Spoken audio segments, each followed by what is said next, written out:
Good afternoon. My name is Hallie Leinhart, Outreach Specialist for the Center for Financial Security at the University of Wisconsin-Madison.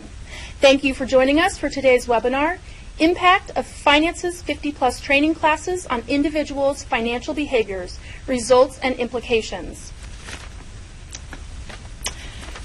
Our presenters today are Eleanor Roby, Director of Programs for Schwab Community Services and Charles Schwab Foundation, Donna V.S. Ortega, Program Manager of Income Impact Area for AARP Foundation, J. Michael Collins, Faculty Director for the Center for Financial Security at UW-Madison, and T. Ryan Wilson, Senior Strategic Policy Advisor for AARP Public Policy Institute. Just a reminder before we get started with the presentations to submit questions to be answered in the question and answer portion that will be taking place in the last 10 to 15 minutes of the webinar. Please click on the Ask a Question icon located in the bottom right corner of your screen and submit your question. And with that, I will turn it over to Eleanor. Thanks, Hallie. Good afternoon, everyone. On behalf of Charles Schwab Foundation, AARP Foundation, and Center for Financial Security, it's my great pleasure to welcome you all to this webinar. Finance's 50-Plus program was collaboratively developed by AARP Foundation and Charles Schwab Foundation from inception to implementation so that we could help address one of the most pressing issues of our time, the fact that many older adults are struggling to make ends meet, financially challenged and unprepared for retirement, and need the support and intervention to be better informed and better equipped as they make their everyday financial choices and decisions for themselves and their families. After over a year of piloting the program, we were thrilled to see the program's outcomes, its positive impact and effects on knowledge, attitudes, and behaviors among the participants. So during the next 45 or so minutes, we will be able to share with you our key learnings and the significant results of the impact study, which proves that the program is effective, it's important, and relevant. Charles Schwab Foundation has dedicated its expertise and resources to addressing the critical issue of financial illiteracy in our society. And for over 10 years now, we've been promoting financial literacy by developing curricula and programs such as our Teen Financial Education Program with Boys and Girls Clubs of America called Money Matters, Make It Count. We've been producing practical and accessible financial education tools and resources found on our SchwabMoneyWise.com website. We've also trained and mobilized Schwab employees as volunteer financial mentors, financial coaches, and workshop facilitators. To that, we've been increasing our advocacy efforts both on a national level and locally. The Foundation's commitment is really grounded by our company's heritage and our year-long history of creating innovative solutions around demystifying and democratizing the financial market so we can provide financial access to more Americans. As part of our financial literacy expansion efforts in 2011, we saw an opportunity to really bridge the gap and fill a tremendous need for financial education services for the older adult population. Joining forces with AARP combines each of our organization's expertise and core competencies. AARP Foundation deep knowledge of the population and Schwab's financial acumen and program development expertise allowed us to really build a practical, actionable, outcomes-driven, and audience-centric program. We understand that many of you on this call are practitioners in the field, well aware of the issues, and with keen interest in proven practices. We're excited to be presenting to you a program with documented results, and we invite you to adopt the program, use it for the older adult population you're serving in your respective organizations, and spread the word about Finances 50 Plus to others in the field. Again, we thank you for your participation today. And at this point, I'd like to hand it over to my colleague, Donna, who will go over the background and overview of Finances 50 Plus program before we turn it over to Michael Collins, who will dive into the results of our impact study. Great. Thank you so much, Eleanor. As Eleanor said, I'm Donna Ortega, and I work at AARP Foundation. I wanted to provide a bit of background about AARP Foundation Finances 50 Plus. It's a financial capability program that we developed in collaboration with the Schwab Foundation. And I wanted to point out that we were very thoughtful in calling it a financial capability program, specifically because we don't believe that financial education and financial capability are mutually exclusive. In fact, a large part of financial capability program is having access to the quality information and resources that can help people make the best possible financial decisions. But we wanted to take it a step further by encouraging and supporting individuals' positive financial actions as a way to empower them to make lasting changes in their habits and behaviors. And on this slide, you can see that we made it available. All of the materials for Finances 50 Plus are made available for free. And it is available in 3 languages, English, Spanish, and Chinese. Next slide, please. The structure of Finances 50 Plus, or at least what we call the ideal structure, which is also what was tested throughout this evaluation process, is to offer the classes as 3 90-minute workshops delivered in person in small groups, usually less than 15 people in the room, and in sequence. We start with a first offering that talks about budgeting and goal setting. The second takes a deeper dive into taking control of credit and debt. And the third talks about savings and consumer protection and really lays the groundwork for individuals to create and implement an action plan that makes sense for them. Ideally, the classes are offered over the course of 3 weeks, with 1 week between each class. AARP Foundation provides free copies of the participant guides as well as a comprehensive companion volunteer guide, as well as training and other resources that helps the volunteer facilitators and staff to deliver the program content and lead the discussions effectively. Next slide, please. So this slide is a quick overview and graphic of how it works. All of this is with the participant at the center. The focus is on the participants' goals and what they can do to accomplish them. We start with assessment, help individuals set appropriate goals, provide action planning information, and then ultimately support them to take action and then celebrate the successes along the way. There is a substantial amount of peer-to-peer support available that provides the motivation, education, and support for positive actions that really helps the participants to reach their self-defined goals, whatever those goals may be, and ultimately help them build the financial habits that will help them to thrive. Next slide, please. When we set out to create the program, we had an overarching goal in mind, which was to effect positive behavioral change in the target low-income older adult audience. All of the workshops are volunteer or staff-led, so we also had a goal of educating the volunteer base about the needs of low-income older adults. We did have some financial professional volunteers, particularly with thanks to the Charles Schwab Foundation and their great pool of employee volunteers. But the bulk of the facilitators were actually what you would consider lay people. They're people that did not have specific financial backgrounds.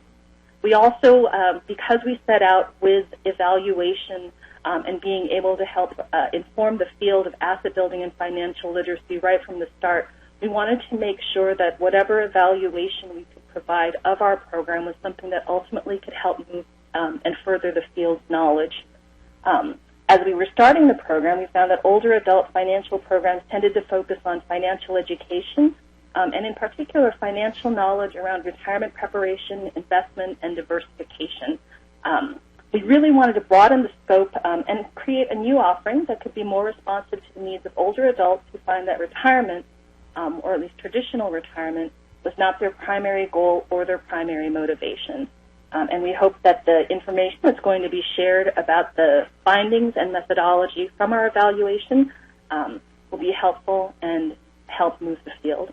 And now I'd like to turn it over to Michael Collins to talk about what we found. Thanks so much. I want to echo everyone's thanks to the Charles Schwab Foundation and thanks to the AARP Foundation for taking on this project. It's as researchers, we come across lots of programs nationally that attempt to do financial capability or financial education. What sets this one apart, I think, is it took the evaluation and measurement aspect of this project very seriously. And I applaud the level of consistency and the level of effort that was put in to try to collect really good data on the clients who are involved in this program over time. And so that's a remarkable feat, and it's difficult to do in a community-based setting. I also want to thank the community-based organizations that delivered the education itself and ultimately the volunteers, too, because this was a big effort on their part. I'm just going to very briefly go through a very high-level summary of some of the findings from the study. There is much more detail available in the report and the brief, which are available online. So I apologize, this is a little bit fast, but at least it'll give you a flavor of some of the exciting results that we see from the program. I'm going to talk today about results from the clients who filled out a series of surveys, typically a survey at their first visit with the community-based organization, that sort of assessment phase you saw on the earlier slides. And then they completed 2 more surveys, one about 3 months after they completed the program and one 6 months later. Again, this is pretty remarkable. We oftentimes see programs that do intake or baseline surveys but don't do that follow-up, and especially not 2 follow-ups. So that makes this quite remarkable. And then to do it in 3 languages is also extremely important, because when we think about lower-income vulnerable populations, many of them are newer immigrants to this country, and so having that diversity of language is important.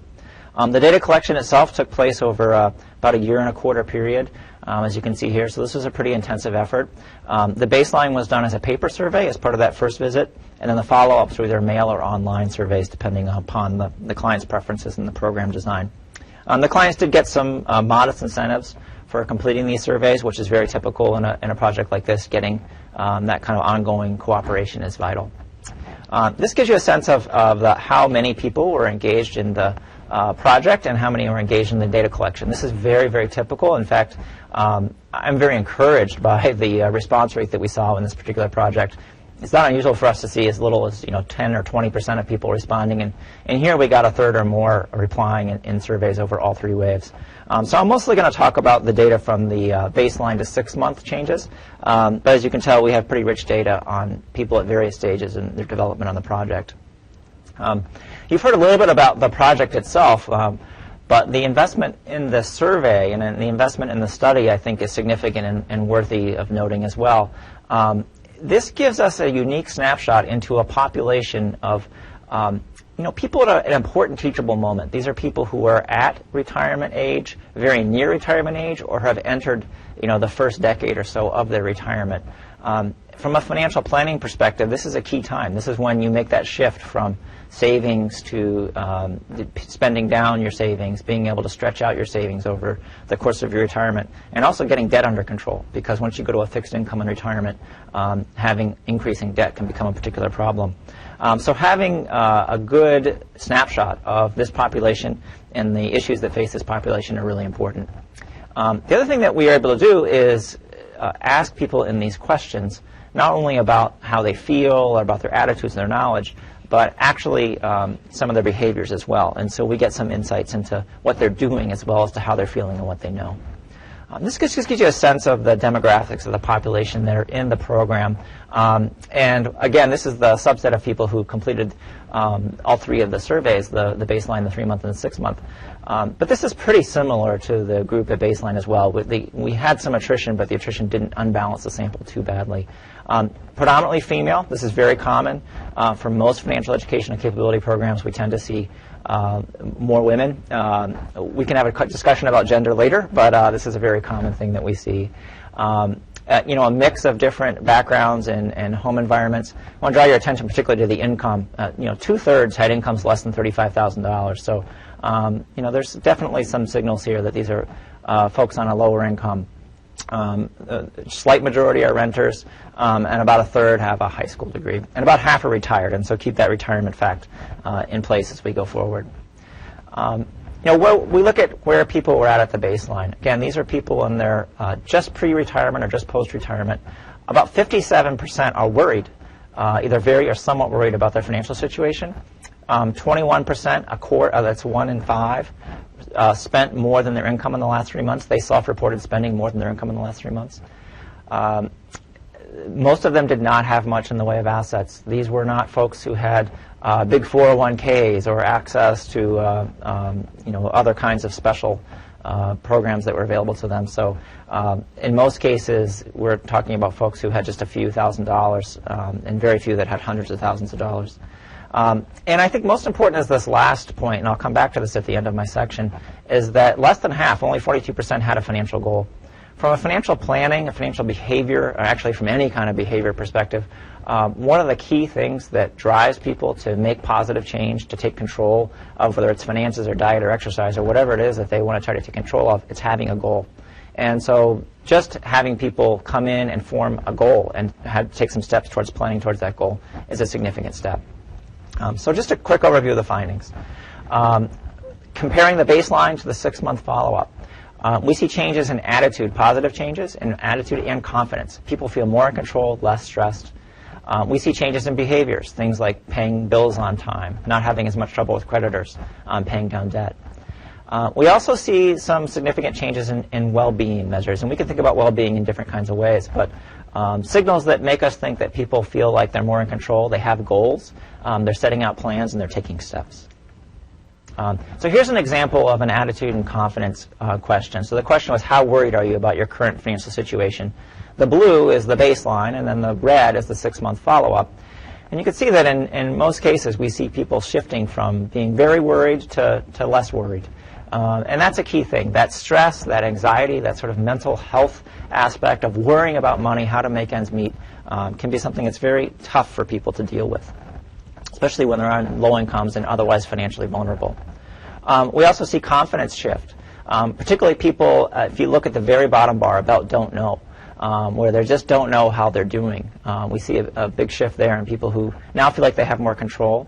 And also the people who feel like they're very confident. They have a plan. They may be low income. They may be struggling to make ends meet, but they feel like they have a plan and they can make it work.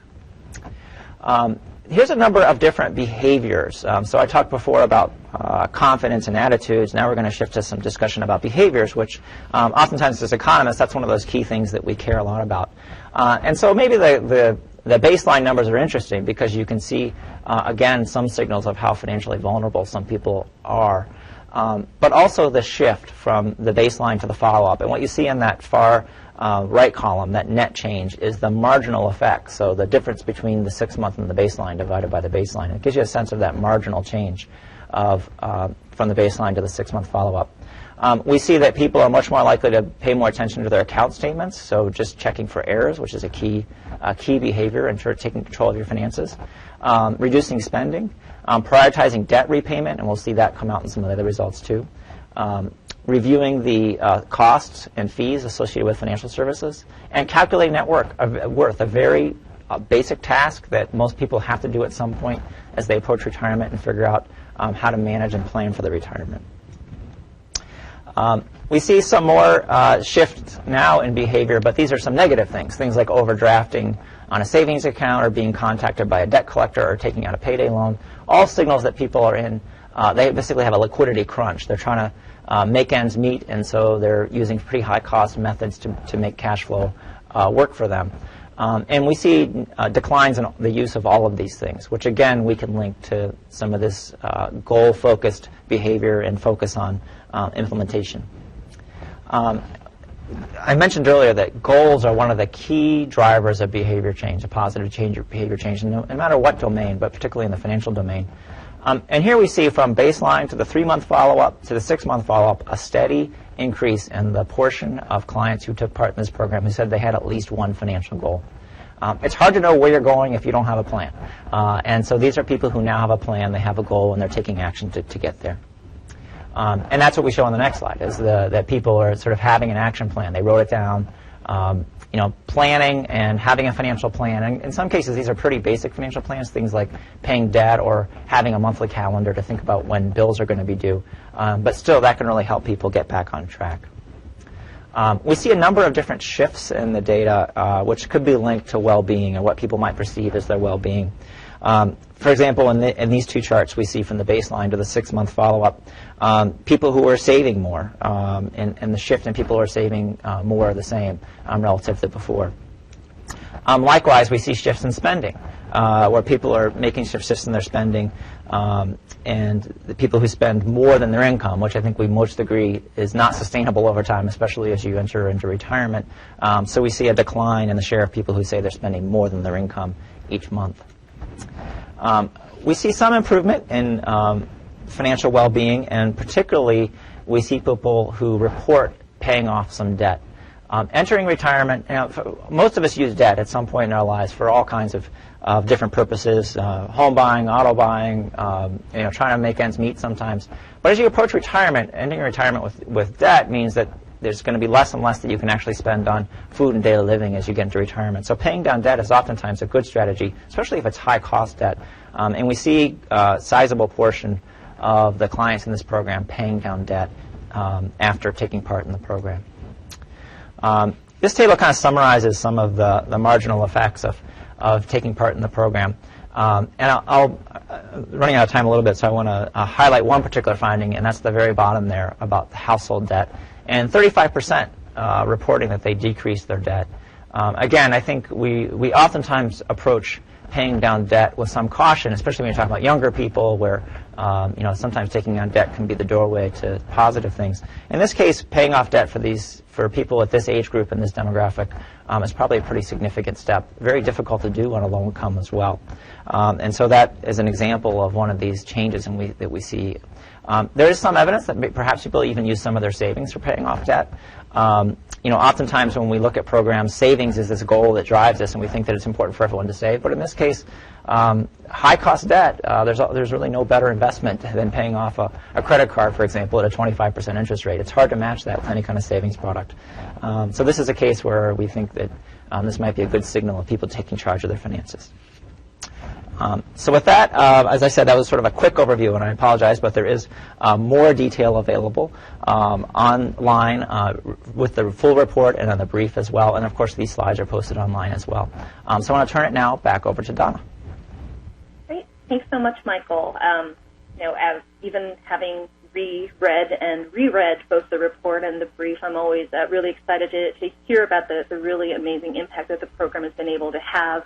And it was, I'd say that it was really intentional. As we were thinking about building a program, we know that there are financial education programs really almost anywhere you turn, but we wanted to be sure that we were building something that, as Michael said, would really help us show whether there is an impact to the investment that people make in the time to come to the classes. And so some of the programmatic learnings that we've experienced, starting with building the program, we baked evaluation in right from the beginning. We wanted to think about the evaluation and the impact even at the beginning of the process before we started building it, because we had such a laser focus on really implementing behavior change. That really helped us as we were crafting the curriculum. And as part of that, we were able to learn a lot from other organizations, many of whom I think are actually listening in on the call today. There's a lot of research that's been done on behavioral economics, some in the health field that was particularly interesting, and I'm thinking of the Stanford Chronic Disease Self-Management Program that really talked about, or that utilizes a small group intensive program in order to implement behavior change. The Center for Financial Services Innovation, FINRA, the FDIC, and the Treasury, we looked at all of the information available to see what kind of guidance on specific behaviors and capabilities would really signify what financial capability is. We also had a laser focus on the audience. We really thought about who we're trying to serve. AARP Foundation's target audience is the low-income and vulnerable 50-plus population. For those of you who are interested in the aging population, you probably know that it is not a homogeneous group. There are huge differences among people's motivations, whether they're still in the workforce, still seeking to be in the workforce, and we were able to really leverage a lot of the knowledge that AARP and AARP Foundation have about the particular circumstances of segments of the over 50 population, and that was very informative as we were building the program. We also wanted to make sure that the participant was at the center of everything that we did. We wanted to make sure that it was based on what the participants themselves wanted to do, and also what we could do to help them to reach whatever that goal was. And most importantly, we were able to course correct as needed as we were building the program out. Michael talked about and thanked the many organizations that participated with us in both offering the classes and in implementing our survey protocol.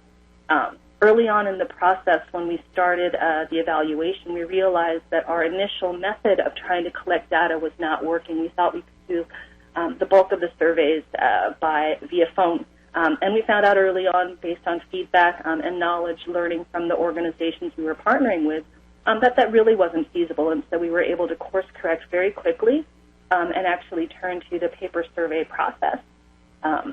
Additionally, we heard from our partner organizations early on that they were having some difficulty in recruiting individuals into the program. Again, this is probably not new news for people who offer financial education programs. So one of the things we were able to talk about was whether there were opportunities to instead integrate financial capability and financial education into larger program offerings in order to better serve an individual's holistic needs. Next slide, please. Again, with that laser focus on supporting behavior change, we learned a couple of things, in fact, more than a couple of things. First of all, supporting behavior change really is about supporting action.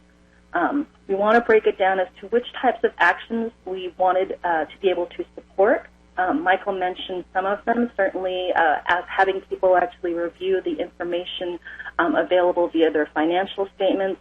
Additionally, taking your temperature or checking in by calculating your net worth. That's an important step, and something that was a discrete part of the overall financial stability process that we wanted to make sure we were looking at. We also provided throughout the workshop some in-class opportunities for people to practice, and this is a very important thing. We were able to provide space for people to talk things through with others. There are examples throughout the curriculum. And a large part of the class themselves really are discussion. It provided an opportunity for people to test ideas and share knowledge. And very importantly, they were able to do so in an environment without judgment. One of the things that we teach facilitators for the program is how to do active listening and how to really facilitate class discussions. We think that was a really important part of the effectiveness of the program. Additionally, we wanted to provide information that was relevant and that could be applied in real life and right away for older adults. And the next slide will talk about what makes older adults particularly special and great ways to reach them. And one of those is certainly that people want to learn things that are going to be relevant to their day-to-day lives. We also wanted to support behavior change by getting people started. We provided a framework for an action plan, but really allowed individuals to both self-determine their own goals and then create the type of action plan that works for them. However, we also surrounded them with what we thought were really important aspects of an action plan, from setting a deadline to actually breaking out your action plan into discrete steps that we hope was important in helping people not only to create action plans, but ultimately to stay on track with them and reach their goals. Additionally, the program supported the behavior change by providing ongoing support. This was a 3-week class. We hope that was an opportunity to build a cadre of peers that could share information and support one another. People also had the option of interacting with what we called a money mentor for some one-on-one additional guidance following the classes in order to provide, again, an opportunity for a check-in or someone who could help provide some additional accountability or motivation. Next slide, please. Okay. We also, because we wanted to focus AARP Foundation Finance's 50-plus on older adults, we wanted to share information about how to work well with older adults and how to really provide effective programming for them. The first bullet point is one of my favorite quotes. It actually comes from a practitioner who works with the 50-plus population, and she likens working with older adults to being adult experiential learning on steroids. in which case it's really about having an opportunity for interactive discussion, opportunities for individuals to actually practice and really delve into problems and share with and learn from one another. I think that's a really great way of explaining or describing how to work with older adults, particularly in an environment like Finances 50 Plus workshops. Additionally, you want to meet people where they are. Part of understanding the audience and realizing that people are at different stages based on their life situation is understanding what's important to them. And again, one of the things that we tell all the facilitators is really to suspend judgment. You want to use some relevant examples. You want to use something that's going to be helpful for older adults and that really ties back to experiences that they may have had or that they know of other people who've had those experiences. So we talk about multi-generational households. Unfortunately, one of the facts that is known about this older adult population is that they are experiencing some of the longest periods of unemployment. So certainly we wanted to have examples within the curriculum that draw on all of that knowledge we have about what older adults are going through now, and particularly what low-income older adults may be going through at this stage. We also wanted to honor the knowledge that older adults already have and supplement it with what they need to know now. Older adults have years of experience. They may need to make some adjustments to deal with the now, but what we really wanted to do was to help them build upon the good habits and positive accomplishments that they may already have. Again, there's a huge part of the Finances 50 Plus curriculum that really allows people to share their experiences, share their knowledge, and again, in a safe and non-judgmental atmosphere, really share information with their peers and learn from them. And talking about peers, people can often feel more comfortable with someone who looks like them or who has an experience similar to theirs, who can speak to them as a peer. As we pointed out early on, this is primarily a volunteer-led program, and while we did have some financial expert volunteers, we also had a fair number of volunteers who came from different backgrounds, including former educators, volunteers who came to us from the AARP Foundation Tax Aid Program, but people with a wide variety of experiences that they could draw upon to really make them effective in facilitating some of the discussion and really providing, again, that motivation and support for positive action that we think was really integral to seeing some of the changes in behavior that came through Finances 50 Plus. And with that, I want to turn it over to Ryan Wilson, my colleague at AARP's Public Policy Institute. Did want to share one additional slide. If you have questions about the program, we have our program website, which is aarp.org/finances50plus.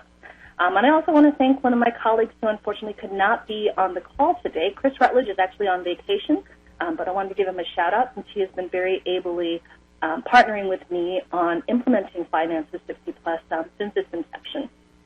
So with that, now I really want to turn it over to Ryan. Ryan?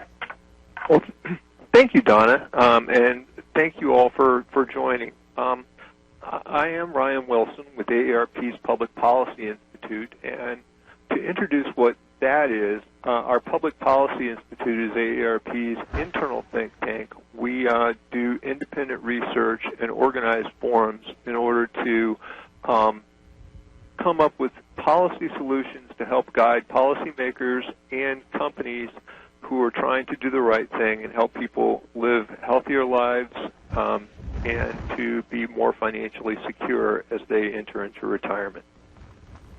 I was asked today to touch briefly on some of the policy issues and the significances of the findings for today. So I want to touch briefly with the first slide on why financial literacy is important in the first place. And Michael alluded to some of this, is that we live longer in retirement.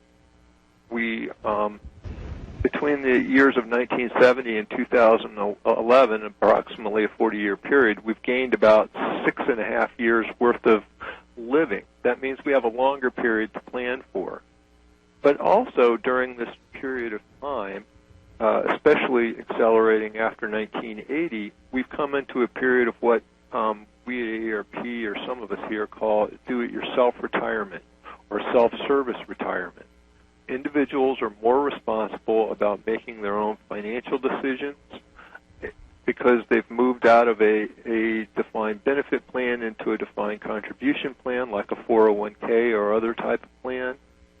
They are also encountering increasingly complex financial products,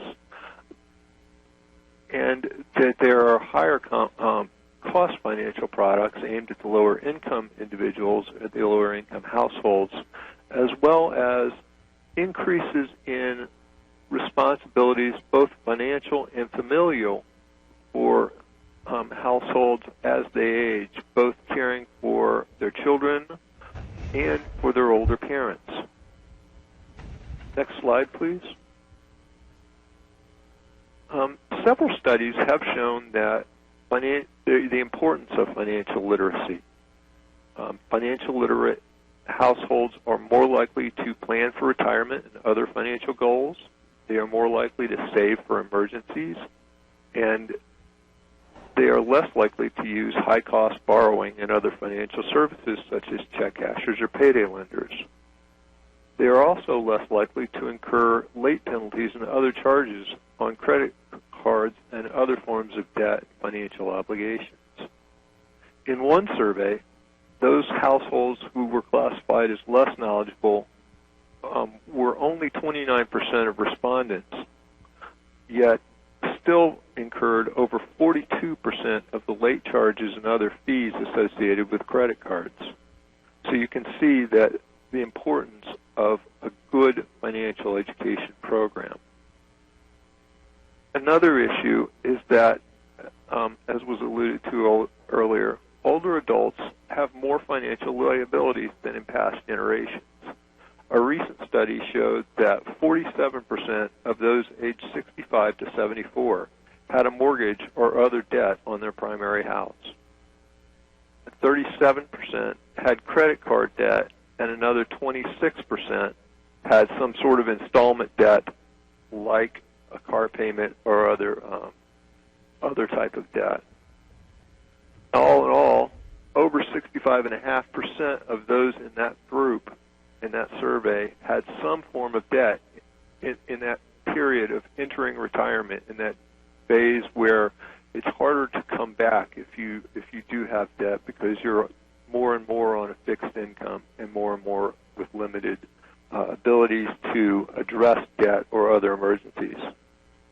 I do want, with the next slide, I just want to mention a few cautions going forward, even with the encouraging news that even well-constructed financial literacy programs are not foolproof, and that there are some people who need additional protections. And this is particularly important for vulnerable populations, for those at lower income, and for those as we age. Fraud and financial abuse are still problems. Older households are targeted both by outside scammers and sometimes by their own families, especially those with diminished capacity or diminished financial decision-making capacity, which some studies show that increases with age. Just talking briefly about what that means in terms of financial capacity, it generally means that those with who have it are unfortunately less able to make financial decisions that are consistent with their goals and desires. Some of the signs that are associated with that include memory lapses, disorganization, declines in ability to use the checkbook and other financial management skills, arithmetic mistakes, conceptual confusion, and other sorts of impaired judgment. Oftentimes, it is financial professionals who notice first that someone who is experiencing diminished capacity, whether it's Alzheimer's or some other form of dementia, because of the fact that financial capacity is one of the first things to go. It's often the sign of things to come, or sometimes called a canary in the coal mine. Another concern with that also is that, as we know, Alzheimer's disease and other forms of dementia increase as we age, so these become more and more important as people age. And it becomes something that families are more and more thrust into taking care of their older relatives. And with that, I'm going to turn it back to Hallie to wrap up. Thanks, Ryan, and everyone else as well. And so now we actually are going to move into the question and answer portion. We have quite a few questions coming in from our audience. So I'm going to go ahead and direct those to our presenters. So first off, this will be directed to Donna. Will you follow up with the population at additional intervals, say 2 years or 5 years, to see if the participants remain confident in their progress, or perhaps have become discouraged or disillusioned over time?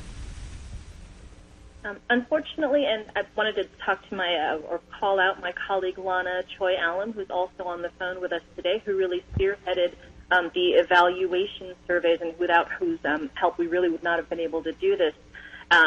We did not, when we set out to provide this evaluation, plan to do follow-ups at future points in time. I think that would really be a fantastic thing to be able to do, but at this time we did not indicate when we were interviewing and when we were conducting the surveys from people that we would connect with them again further than 6 months out. So we are not planning to do that type of a follow-on study. And this question, I'm going to direct this at Donna, but feel free to pass it along to Lana as well. So given that this program worked with an older adult population that presumably has managed finances their entire lives, is there one primary factor that you think explains the changes in attitudes and behaviors? I'm happy to answer from my own perspective, and then certainly if others who are familiar with the curriculum and the program wanted to chime in, that would be great. I really think it was the non-judgmental and peer-led support that really helped motivate people to be able to take action. I think that, as Michael said, there are several things that inhibit people from taking action. First of all, if they don't know that they have a goal, or if they don't think that they have a goal. One of the things that was really clear in my mind when we were creating the program was that sometimes older adults feel like they don't have anything in particular to save for. And I'm thinking about a story that was in the New York Times from the New York City Office of Financial Empowerment, how one of their counselors was talking to a 70-plus-year-old woman who said, I'm old. My husband is dead. I live alone. I don't have any goals. And the counselor was able to turn it around with this person and say, well, what would make you happy? And the woman answered, well, I want to go back home to see my home country, and that costs, $800-something. And the counselor said, you know what? That's your goal. And sometimes it really just takes someone sitting down with someone and helping them identify what it is they want to work towards, or helping them to think about what's really important to them. And I think that provides a huge amount of the motivation and support for the behavioral change that individuals undertake as part of the Finances 50-plus process of understanding how they can actually start making moves towards reaching that goal. Great, thank you. And I think that maybe this one we will direct towards Michael. What are some ways that smaller or less well-funded organizations can measure whether their financial education programs are working? Is there still value in doing immediate pre- and post-testing, i.e., is it difficult to follow up with people months later? That's a great question, and we always advocate programs of any size incorporating, particularly as they plan for the program and design the interaction with clients, to try to gather data. And I think sometimes when you see a project like this, you think to yourself, well, this is an extensive survey questions that have been, followed up in all these various times, and that makes it seem really intimidating. It doesn't need to be that intimidating. We've worked with projects where it's just a simple one-page intake sheet, and then they repeat that. Maybe they repeat that every session, or in some cases they do it as an email survey, which can be very low cost to administer, or they get volunteers to do phone surveys, or the old-fashioned put it in an envelope and send it in the mail. All those are feasible, and even though you may not have huge numbers and be able to talk about statistical significance, it gives you good feedback. And sometimes organizations in that process will re-engage with clients, and so it can become part of the service delivery in addition to helping you get information to improve your program over time. So don't feel like you have to do a 6-page survey. A one-page instrument that's implemented early in the process, and then at some point as a follow-up is really, really helpful. Great, thanks. This one is directed towards Ryan. So given the issues and concerns with financial capability of older adults, what can nonprofit and other frontline organizations do to watch out for individuals who may be susceptible? What's a good resource to refer people to? Well, thanks for the question. One of those resources is the paper that we here at AARP's Public Policy Institute did a couple of years ago called Protecting Investors with Diminished Capacity. That's available on AARP's website, and there are other resources out there. The Consumer Financial Protection Bureau has put out a series of pamphlets and brochures on how to manage other people's money to look for, and signs to look for with diminished capacity. As I mentioned in my presentation earlier, some of those signs that we may see and may experience. I'd also refer folks to the American Society on Aging did a special issue for its Generations magazine in the summer of 2012 entitled Financial Capacity and Competency in Aging America. So those would all be a list of things that people might want to turn to if they're looking for more information on those issues. And I'm going to go ahead and combine a couple of questions that both relate to healthcare. And I'm going to direct this one towards Donna, but feel free to, Lana, to chime in as well. Did the Affordable Care Act, the healthcare reform, have any effect on this population during this project? And also, does this program get into Medicare content at all? I'm happy to talk about the program content, and we did not actually talk about Medicare specifically in the program or in the program curriculum. And I think given the timing for when the surveys were being done, from September 2012 through the end of 2013, I think that was just a little too early on to really see whether there were going to be changes or impacts on individuals based on changes that would have happened through the Affordable Care Act.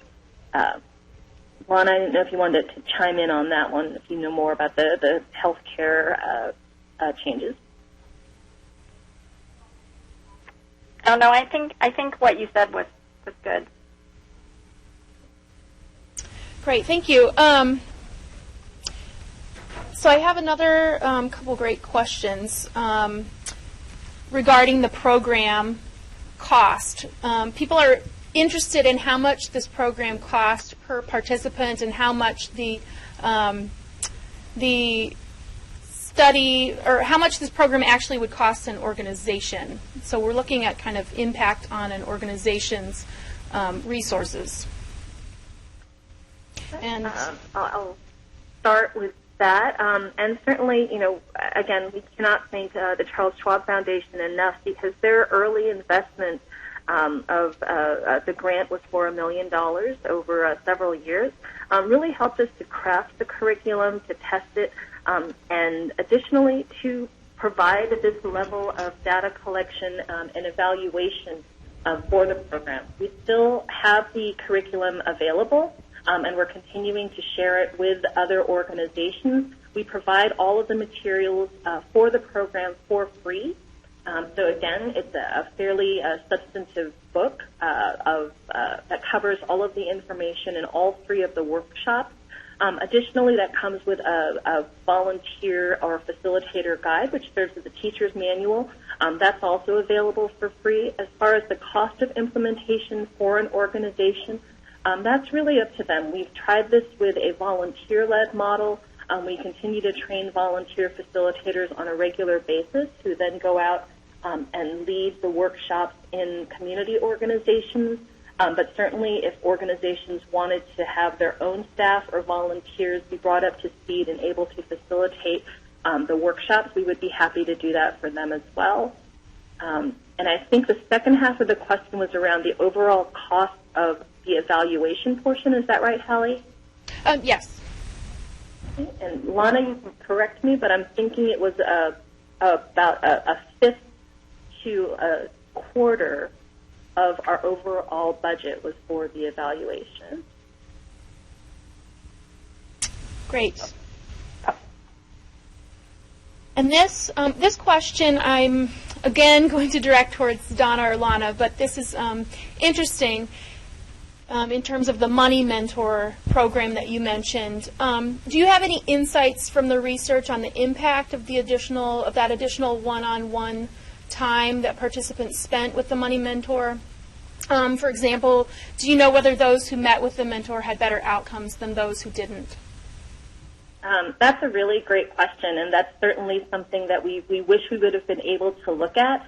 Unfortunately, we aren't really able to break out which of the participants were able to access the services of a Money Mentor separately. We do have a great amount of data, and we're certainly interested in looking at it and slicing and dicing to see if there were also different impacts or different results to different types of audience members. But unfortunately, that was just not a data point that we were able to collect based on the information we received back from our survey participants. But we would love, I think that's a great area for future research or for a program that really wants to be able to do a deeper dive to see if that kind of really heavy-duty one-on-one approach leads to better outcomes. But we'd love to learn more about that if that's something someone wants to take on. And this question I'm going to go ahead and direct towards Michael.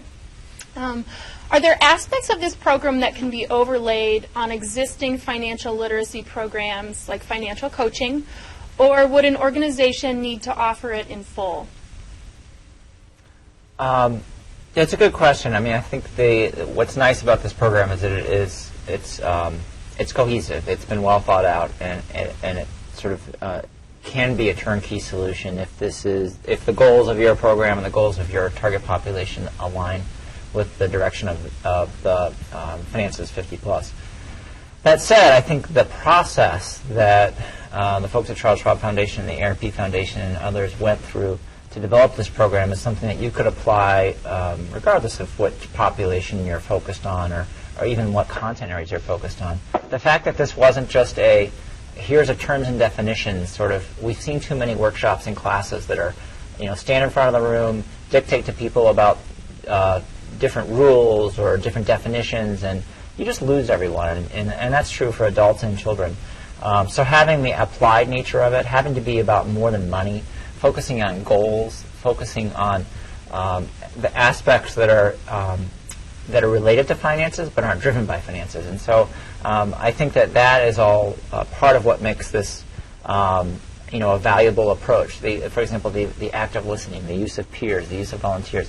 All these are techniques that can be built into a program of various kinds. And I think that the key to a really good financial capability program isn't necessarily a particular strategy. It's the fact that there was careful planning, there was a good partnership developed, and that the overall experience of the client or the learner in the project was well thought out. And This is a good example of that, where it was really designed for this target audience in a very particular way. And we see it's not infrequent that we come across programs and they ask us to look at their data, and it's very, very rare that we see effects that are this strong. And so I think there is something in the cake mix here that's exciting, and certainly if the goal of your program aligns with this particular strategy, it might be one to seriously consider. Thanks. This is an interesting subject that actually I've seen a few times in these questions that are coming through regarding retention. So Donna and Lana, I'm going to pass this your way. Retention is an issue for many financial capability and coaching programs. What did you learn in regards to maintaining participant engagement over the course of the program? And then did you incentivize the program participation? And along with that, I'm going to stick this in as well. I've had several questions where people are actually interested in what those modest incentives for filling out the surveys actually were as well. Lana, did you want to take portions of that? Yeah. Regarding the incentives, we did provide incentives to the participants, especially because we were following up with these participants over time. 3 months after the initial training, and then 6 months later after the initial training. And so for attending the first class and completing the survey, participants received a $5 cash incentive. And then after completing the 3-month survey, they received a $10 cash incentive. And then 6 months later, if they completed the survey, then they received a $15 cash incentive. So I think it definitely helped, and mainly because staying in touch with these people over that period of time, we needed to do something to keep them engaged. And then as far as retaining individuals over the course of the workshops, again, because this was something that we hoped would lead to some great peer-to-peer support, we think that did help with retaining individuals over the course of the 3-week classes. As I pointed out earlier, we did have some initial concerns from our pilot organizations, or the organizations that helped us pilot the program, that they weren't getting enough people in the door, people who were interested in, and we recognize that, and we said anyone who works with financial education classes understands that marketing it is a tricky thing. We think that by providing both the motivation for people to continue to come to classes, and then again, really pushing some of the organizations to think creatively about ways that that Finances 50 Plus fits in with other work that they're already doing. One of our partners, for example, was the YWCA that had an employment program. And one of the things that their employment program participants did was meet regularly over the course of 3 weeks for a job club. It became an easy lift for them to implement Finances 50 Plus as part of that job club. People were coming back week after week anyway, and this kind of content was something that they thought would be very useful to individuals as they were getting ready to enter or re-enter the workforce. So again, retention came from both the methods that were used to build sort of that community within the classrooms, and then certainly helping to get people in the door ultimately came from showing its relevance and looking at some creative ways to integrate the program into other types of offerings from the nonprofits that we worked with. Okay, thank you so much. And unfortunately, we have reached the end, and so we don't have any more time for questions. I will pass along any of the unanswered questions, though, to our presenters. So if anyone feels that their question went unanswered, expect to receive some email correspondence. With that, I would really like to thank Eleanor Roby, Donna Vies-Ortega, J. Michael Collins, and T. Ryan Wilson for your excellent presentations and insights on the topic today. And thank you so much for the viewers who tuned in. As a reminder, I've had several questions about this. We will be archiving this webinar on the CFS website, And we will also, I believe there will be a link on the AARP Foundation. Actually, it's the Finances 50 Plus evaluation landing page, which was provided within this webinar as well. And we will be posting the PowerPoint presentation on the CFS website as well. All this information will also be following up in an email to all registrants to this webinar. So expect that shortly after this event ends. With that, I just wanted to say thank you so much for joining us today, and have an excellent day.